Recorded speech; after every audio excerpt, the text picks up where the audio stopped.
chapter 12. I know. That's okay. But just in case anybody was wondering, the snail is my spirit animal.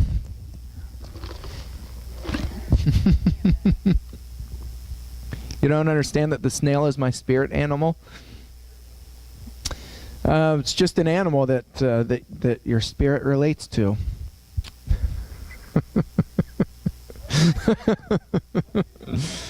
All right, moving on. All right, we're going to pick up in verse 8. Chapter 12, verse 8. Again, not to beat a dead horse too much, but this is all, Luke is weaving this bigger narrative together where Jesus keeps predicting his death and his burial and resurrection, and he's calling other people to die with him. Deny yourself, take up your cross daily, and follow me. Those are the requirements to be his disciple. So as Luke does that, he's weaving all these stories together that all are anchored in that call to discipleship, selfless discipleship. So verse 8, and I tell you, everyone who acknowledges me before men, oh, never mind, sorry. That's the part that we're moving beyond. We already did 2 weeks on that. I apologize. We're picking up at verse 13 of chapter 12. The parable of the rich fool. Someone in the crowd said to him, "Teacher, tell my brother to divide the inheritance with me." But he said to him, "Man, who made me a judge or an arbitrator over you?" And he said to them, "Take care and be on your guard against all covetousness, for one's life does not consist in the abundance of his possessions." And he told them a parable, saying, "The land of a rich man produced plentifully. And he thought to himself, 'What shall I do? For I have nowhere to store up my crops.' And he said, 'I will do this. I will tear down my barns and build larger ones. And there I will store all my grain and my goods. And I will say to my soul, Soul, you have ample goods laid up for many years. Relax, eat, drink, be merry.' But God said to him, 'Fool, this night your soul is required of you. And the things you have prepared, whose will they be? So is the one who lays up treasure for himself and is not rich toward God.'" Okay, first of all, do you find it interesting that as Jesus is preaching these things keep in mind, look at the stories that Luke is piecing, story after story after story. By this point, you're not saying, "Gee, I wonder what Jesus' point is." You know? Yeah, he had a point. Nobody in that audience can be sitting there saying, "Gee, I wonder if Jesus is going to, move on and just get to the point." Jesus has been making the point over and over and over. You've got to die to yourself. You've got to deny yourself, and you got to pick up your cross and follow me daily, or pick up your cross daily and follow me. That message is crystal clear. Just hammering this. Remember the crowd, the stampede. People are being crushed, and Jesus starts talking about what? Being selfless. What's this guy shout out? "Hey, teacher, tell my brother to divide the inheritance with me." That's an interesting response, isn't it? I find that to be very interesting. Common. Yeah. Absolutely. The attitude is common.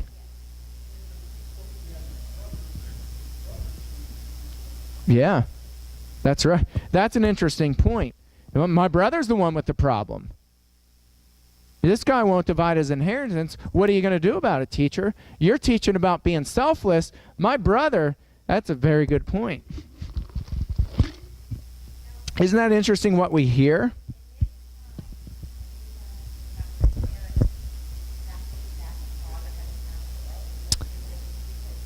I would assume so, yeah, because you're not going to be talking inheritance unless, unless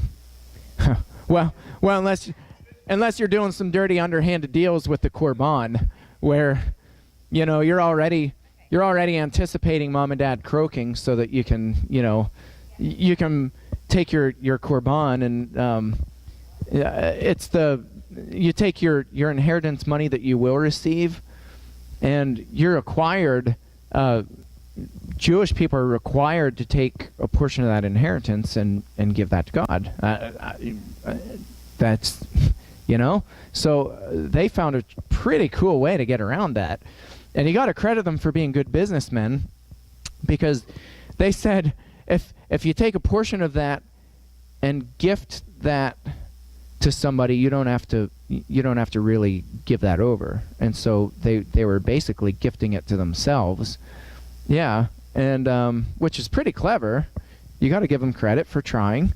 And so Jesus nails them on it. And he's calling out their hypocrisy. So yeah, and unless you're playing around with it and manipulating, yeah, you're not going to be talking inheritance. I wouldn't think until your father has passed. So apparently the issue likely is that his brother is keeping. He got everything, and so great point, excellent point. And maybe the brother who kept the inheritance is completely in the wrong. Very well could be. That doesn't tell us. We don't have any context behind that, but very well could be that brother is completely in the wrong, and he's selfishly keeping the inheritance. So in this guy's mind, as Jesus is telling these stories, he's thinking, my brother's not very selfless. Teacher, what are you going to do about it? And isn't it interesting that Jesus flips the script on this guy? And first of all, he says, who made me a judge and an arbitrator over you? I like... Does anybody else like how offensive that response is? What's he saying? Figure it out. Yeah. And that's interesting too, because how often are we approached by other people and we're thrown into the middle of something? Well, what do you think I should do about this? Or what are you going to do to help me? What are you going to do to... And, people are... Right? And Jesus, I find it fascinating that Jesus is just like, who made me? Who made me a judge or arbitrator over you? Now, question, were there people who are designated to take care of cases like this? Go like this. It's called the court of law. And so Jesus is telling them essentially, go to court. This is a court matter. Go to court, figure it out. And then he goes on, Jesus doesn't stop there. So now I think the guy is thinking, he probably has all kinds of colorful things, but he's probably thinking in his mind, you're kind of a jerk. You claim, imagine this guy. So in his mind, he's thinking, well, you're going out here and you're preaching all this stuff, and now you're a hypocrite because you won't even help me. My brother's doing the very thing that you're preaching about, and you won't step in and you won't help me. That's right. Uh-huh. Mm-hmm. If you guys didn't hear that, what Charles said is this guy's thinking in terms of man's law when God is talking about man's heart. It's the issue of the heart. And one of the hardest things to do, I mean, put yourself in this guy's shoes. So you got ripped off from the inheritance. Let's just assume that. We don't know for sure, but...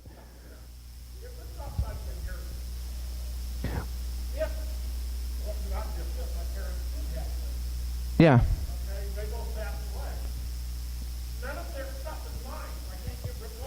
Well, what I mean is, there's an inheritance that's supposed to be divided, right? Yeah. That's not what I mean by that, but yeah. But no, good point. Yeah. So let's assume you're in his position. The inheritance is supposed to be divvied out among the brothers, and one of the siblings keeps all that inheritance, and that happens. I mean, that happens today. That, it's not hypothetical. Yes. At that point, weren't the people thinking that he's going to be a king here on earth? Oh, absolutely. Yeah. Yeah, and what kind of a king doesn't decide cases like this? Yeah, that's a good point. She said weren't people thinking that he's going to, this is the king, this is the Messiah. And what kind of a Messiah gives a snarky reply and is like, not my business. Go figure it out, dude. I don't know. You put yourself in his position, and let's I know it's a lot of assumptions, but let's just assume you're a common person who doesn't have a whole lot of money to begin with. That inheritance is pretty important to you, I would imagine. Maybe the guy, we don't get the indication that the guy's a beggar or anything like that, and that he's going to die if he doesn't get the inheritance, but let's just assume that he's not well off. And so that inheritance certainly is going to help. And his other brother's like, I'm keeping it all. What would you do in that position if... let me ask a different question. What would you hear if you heard Jesus preaching about being selfless and about, denying yourself and taking up your cross daily and about following it? What would you be hearing? If I'm being honest, I might do exactly what this guy was doing, because I do that often where, you have to snap yourself back to reality and say, it's not about me. It's not about me. That's the hardest lesson in this life, because we get full of ourselves really quickly. All of us do. That hands down is one of the biggest sins that I struggle with. Being full of yourself and making things about yourself. When we get offended, guess what? We're making it about ourselves. Oh, that offends me. So what? Right? Did you ever see the comedian? I don't know the guy. Have you ever seen that? The guy's got really long hair, and he talks about being offended. And he's like, "Oh, you offended me." It's a really funny skit, but the guy's like, "So what?" He's like, "Nothing happens." He's like, imagine that. Somebody wakes up and they're like, "Oh, you offended me, and now I have leprosy." He's like, nothing happens when you're offended. And so he was making fun of our culture that where if we're offended by somebody, we've got to change you. We've got to change your mind, or we've got to change the laws, or we've got to change this. And the guy's like, so what? Be offended. And I think when we're offended, we're full of ourselves. When things aren't going right, when we're having a bad day, when the car breaks down, whatever it is. I mean, look at just basic life circumstances that happen to us. When we get angry, when we get mad, when we stomp our feet, when we say it's not fair, life's not fair, I've got news. We're being full of ourselves. And so I would like to think that I wouldn't take this guy's response, but I know me. And I think I'd probably maybe not shout out and interrupt Jesus, but I'd be, maybe privately I'd say, look, I have this situation where, man, I'm struggling to make ends meet. And there's this inheritance that's supposed to be divvied among all of us brothers, and he's holding on to it all. And I would probably be that person, admittedly. And so Jesus comes back and he gives this parable, and he talks about this guy, which is interesting because this begs the question, right? He gives this parable of this guy building up, he's getting all this grain and things are bigger and better, and then he tears down the storehouses, the old ones, and builds new ones, bigger ones, And then he says, you know what? Verse 19, I'll say to my soul, soul, you have ample goods laid up for many years. Relax, eat, drink, be merry. But God said to him, fool, this night your soul is required of you. In other words, tonight's the night you're a goner. Tonight's the night that you die. The things you prepared, whose will they be? So is the one who lays up treasure for himself and is not rich toward God. Now here's the question. This is kind of an interesting question. In this parable, who is Jesus talking about? The brother who's holding on to the inheritance, or the brother who wants his share of the inheritance? Right. Both, right? Both. And I wonder, this guy, my guess is this guy probably walked away and was not relieved. He was upset, thinking that Jesus is talking about him only. And I agree. I think Jesus is talking to both of them. You know, if you're so worried about this inheritance, that eventually, say that your brother gives up his portion of the inheritance. Until that happens, you don't have the inheritance. The inheritance has you. This guy's obsessing about it.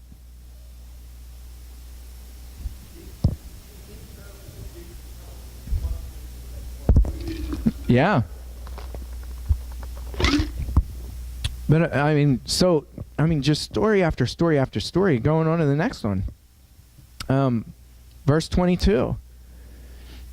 In case people didn't get the point, right? And he said to his disciples, therefore I tell you. This is kind of interesting. Jesus turns, he's speaking to the crowd, and now we presume this is a private conversation, or at least it's directed to his disciples. He looks at his disciples and he says to them, therefore I tell you, do not be anxious about your life, about what you will eat, nor about your body, what you will put on. For life is more than food, and the body more than clothing. Why do you think Jesus is telling his disciples this? Yeah. Yeah. Yeah. Yeah. I mean, even Paul, listen to the message. Listen to the message that Jesus sends to why is my mind going blank right now? The guy who baptized Paul. Ananias. He says, I will show Paul what? How awesome it is to be my follower, that he's going to be blessed, that his storehouses are going to be full, that I'm going to watch over him and guide, guard, and direct him. I love that prayer. Guide, guard, and direct me. Jesus says what? I'm going to show Paul how much he has to suffer for my name. That's not. It's not hinted at. It's not suggested. It's promised. It's promised. And so Jesus is telling his disciples. He turns to them, and you're exactly right, Charles. They're as they say in the South, they're fixing to be in a heap of trouble, real quick. Look how often when they hit the missionary trail after Jesus ascends, because Paul comes back and he writes about it later on. He says, if I'm going to boast, I'm going to boast about my sufferings. What does he start mentioning? Hunger, beatings, floggings, being on the run, in danger from bandits, cold, without clothing. He's exposed, being shipwrecked, spending 3 days and 3 nights out in the open water.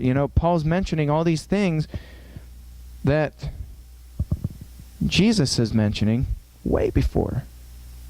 Don't be anxious. I think at that time, what they may have been hearing at the time was, well, why would we be anxious? We're with you, Lord. Where you go, we will follow, right? How many times did they say that? Peter, Peter got mad at Jesus.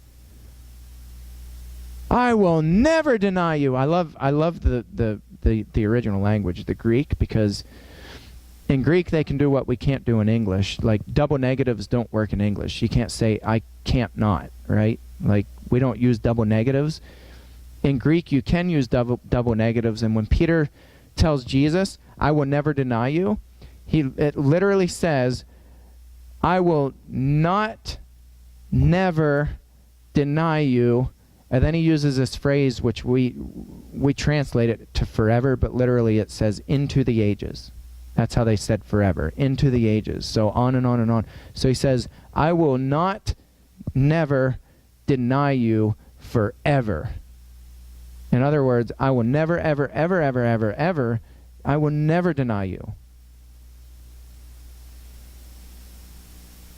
See, I think when they're with him, they're thinking, why would we be anxious? Why would we worry about, every time we've been with you, we've been provided for. And yeah, there are times where we're hungry and we've been days without food, but it's always been supplied. And so why would we be anxious?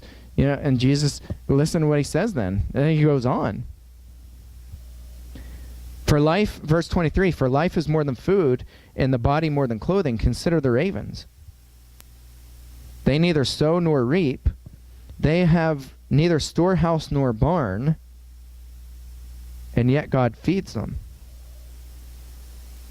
I always wondered, too, about animals out of season. Like the wintertime, see the squirrels are really active right now.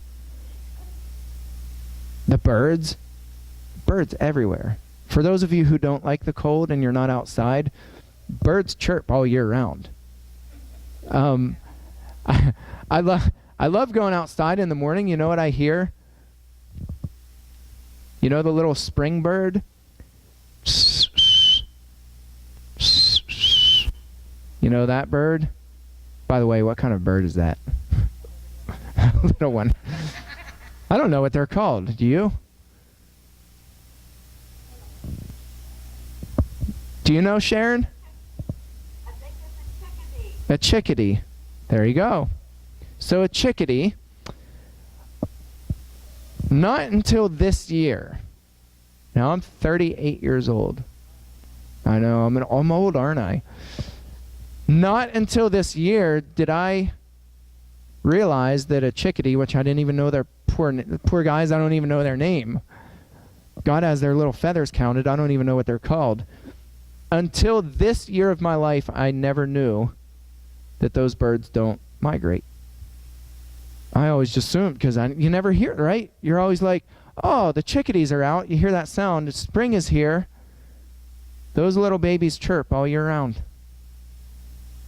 So in my mind, the more I spend time outside just listening to nature, what do these little things eat?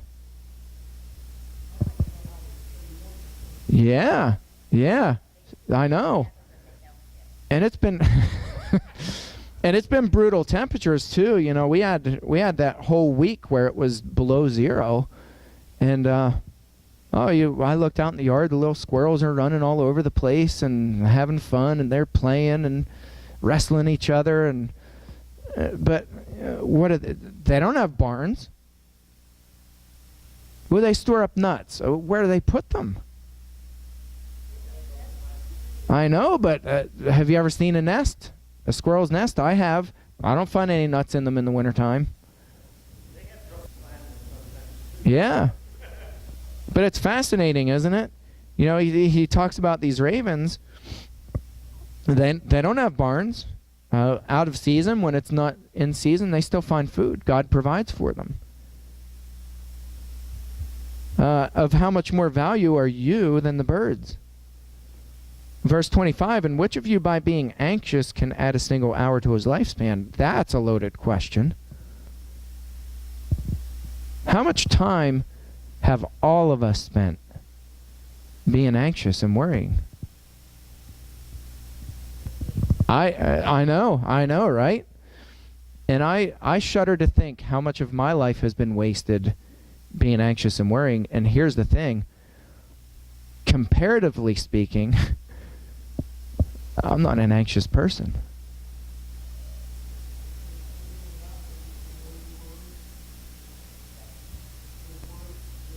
Yeah, that's right. Life expectancy drops down, health risk increases. I mean, all kinds of scientific studies that show the correlation between stress, that kind of stress, anxious stress, what it does to your major organs. Unbelievable. Unbelievable the health problems that result from this. So he says, which of you by being anxious can add a single hour to his span of life? If then you are not able to do as small a thing as that, then why are you anxious about the rest? What do you think he's saying? If you're not able to do a small a thing as that, a small thing as what? What do you think he's talking about there?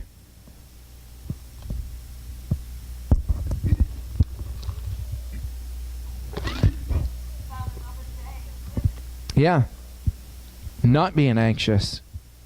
If you're not able, isn't that interesting? And we, again, I'm going to say we have a hard time understanding the depth of this because we're well off. We really are. But preach this sermon in a place where they are desperate for the next meal, and they hear this. You're not, if you're not able to do a small thing as this, to just not worry about the next day, how you're going to be clothed, how you're going to be fed. Isn't that interesting? He calls that a small thing. That's the small thing. We're talking about pre-kindergarten here. If waiting for the next day to find a meal or to worry about how you're going to have enough clothing to stay warm, if that's pre-kindergarten, what in the world is graduate school?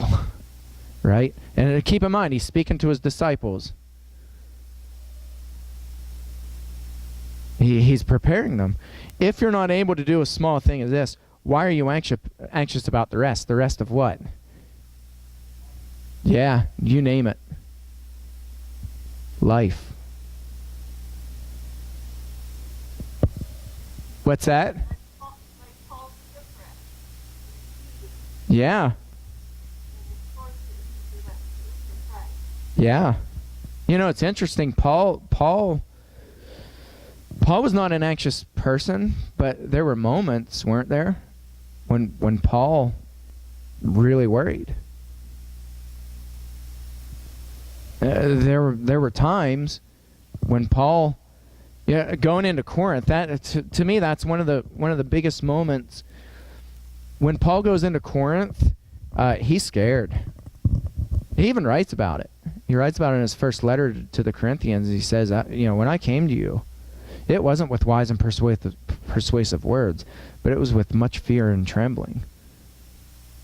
And I really believe Paul. I really think, because in the book of Acts, this is interesting too. Paul has some visions here and there, but the only other time that Jesus appeared to Paul, the first time was when he appeared to Paul as Saul on the road to Damascus. Saul, Saul, why do you persecute me? Paul's conversion story. Jesus appears. He sees this vision of Jesus up in the clouds. There's only one other time that I'm aware of where Jesus appears to Paul, and that was when he was on his way to Corinth, or he had just arrived at Corinth. Paul had been chased to the point where he had to hightail it out of, remember, he goes to Berea. He's up in that circle. He comes into, it all started with that dumb Macedonian call. And they go into Macedonia, and what's the first thing that happens? He and Silas get whipped and put into prison. And then they're in Philippi. It's interesting. Philippi was a predominantly Roman city. It was one of their little, I don't know the technical terms, so I just used my own made-up terms, but it was basically a satellite city for the Roman government. In fact, Philippi was named after Philip, after a Roman. Was he one of the Caesars? I don't remember. Okay, proconsul. So Philippi, very Roman city, a very tiny Jewish population in Philippi. In fact, they're looking for a place of prayer, which is that's another name for a synagogue. And they finally find one, and you know, it's eerily absent from this Jewish synagogue. Men. There are no men mentioned. There's just a small group of a couple women, and so Paul spends a little bit of time with them. Lydia was one of them. Paul spends a little bit of time with these women, and then they're whipped and flogged, put into prison, he and Silas, and then they get out, and where's Paul? He's hightailing it out of there. Yeah.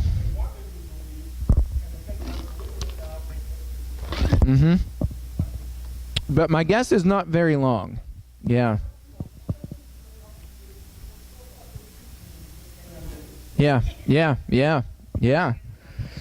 So, you know, Paul goes down from there, then I forget where in between, but then he went to Berea, and then he's chased out of Berea, and then if you remember in Luke, he's taken all these side roads at night, and then he jumps a ship without any of his other companions. So the first time, I think it's interesting, for the first time in Paul's missionary journey, Paul's completely alone. He's by himself, swings down around on this boat, comes up, goes into Corinth, a very pagan city, another very Roman city. By now, people knew who Paul was. You know, the Roman government, if there's a threat to the government, you're on the naughty list. Everybody's alerted to it. They knew who Paul was, and Paul knew they knew who Paul was. Paul goes into Corinth. Jesus appears to him, and he says, "Paul, keep preaching." Very short, 2 sentences in Acts, and he basically says, "Paul, keep preaching." And the next sentence, I love, "For I have many people in this city." That's fascinating. He's going to an unreached city. We don't know of any missionary journeys that preceded Paul in Corinth. Jesus appears to him and encourages him and says, "Paul, you know, keep preaching, for I have many people in this city." My gut tells me that Jesus appeared to Paul because Paul was that discouraged. I think he was lonely. I think he was discouraged. I think he was full of fear. He tells us he was full of fear when he entered into Corinth. So, you know, Jesus is telling his disciples here, he's preparing them. You know, don't worry about what you're going to eat, what you're going to be clothed, if you can't even do that little thing. Sure.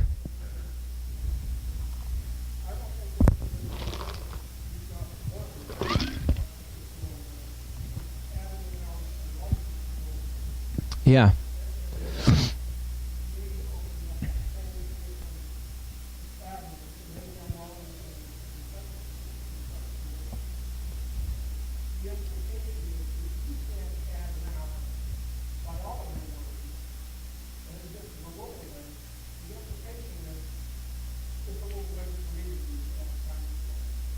Yeah.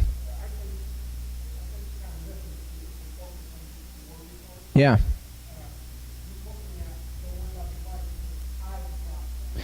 That I never thought of it from that perspective, and that's interesting. Yeah. And I could see that point. Yes. They couldn't hear you. So Charles was saying, you know, perhaps another point, or maybe the bigger point, is that the focus is not so much on the worry from Jesus' perspective, but on adding to your life. You know, if they're trying, attempting more or less to add to their life, because isn't that why we worry? Right? We have a convoluted. We think that by worrying, we're going to fix things and make things better and either prolong life or improve the quality of life. And so we worry about things for what purpose? So that we can get sick and have our major organs shut down and, lose sleep and get insomnia. No, we worry because we falsely think that we're going to fix things by our worry, through our worry, and add to our life. And so Jesus is making the point, I can't, it is a little thing for me to add to your life. I've got you covered. I've got you bathed in love. I will provide. Very interesting point, and I never would have thought of it through that lens. That's interesting. We'll wrap up here because we're pushing the clock here. Verse 28. Nope. Sorry. Verse 26. There we go. If then you are not able to do a small thing as that, why are you anxious about the rest? Verse 27. Consider the lilies, how they grow. They neither toil nor spin. Yet I tell you, Solomon in all his glory was not arrayed like one of these. You have the richest man on the face of the planet, the wisest man. And he didn't even have it made like the lilies. And the lilies don't even have to work. God just dresses them because it's his creation. God's colorful. God's imaginative. God's splendid.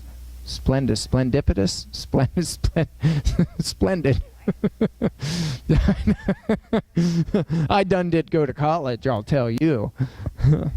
Isn't that cool? God makes these lilies and just fascinating. And he does it because he cares. He cares about them. Right? God cares about his earth. He made it. He cares about it. Verse 28, but if God so clothes the grass, which is alive in the field today and tomorrow is thrown into the oven, how much more will he clothe you, O you of little faith? Do not seek what you are to eat and what you are to drink, nor be worried, for all the nations of the world seek after these things, and your Father knows how you need them. Instead, seek his kingdom, and all these things will be added to you. See, we have it in reverse. We seek the food and the shelter, and and not only that, we try to store them up, and we're building and building and building and building and building and building and saying, man, I need to work my overtime, right? How many of us been there? We got to get that overtime in so that I can breathe. I want to build up and give myself this cushion. And Jesus is like, instead of seeking these things and worrying about them and losing sleep and making yourself literally sick over it and thinking you're going to add to your life and add to the quality of your life, seek his kingdom. And then the things will be, yes. I'm sorry, but I'm thinking of that woman that you talked about in Katie, where she went in and you asked her what she wanted. Yeah. Yeah, she was literally starving to death at 22, 23 years old. This woman in Haiti, and we asked her what to pray for. Perseverance. She didn't ask for food. She didn't ask for health. Perseverance. That's kingdom thinking. And that woman's having an impact on the kingdom. Why? Because she's thinking kingdom thinking. Fear not, little flock, for it is your Father's good pleasure to give you the kingdom. Sell your possessions and give to the needy. This is total opposite of what we're trying to do. We're trying to save up possessions. Jesus is saying, go sell your possessions and give to the needy. Provide yourselves with money bags that do not grow old, and with the treasure in the heavens that does not fail, where no thief approaches and no moth destroys. For where your treasure is, there will your heart be also. And we're going to close there. We'll pick up in a few minutes. Thank you all.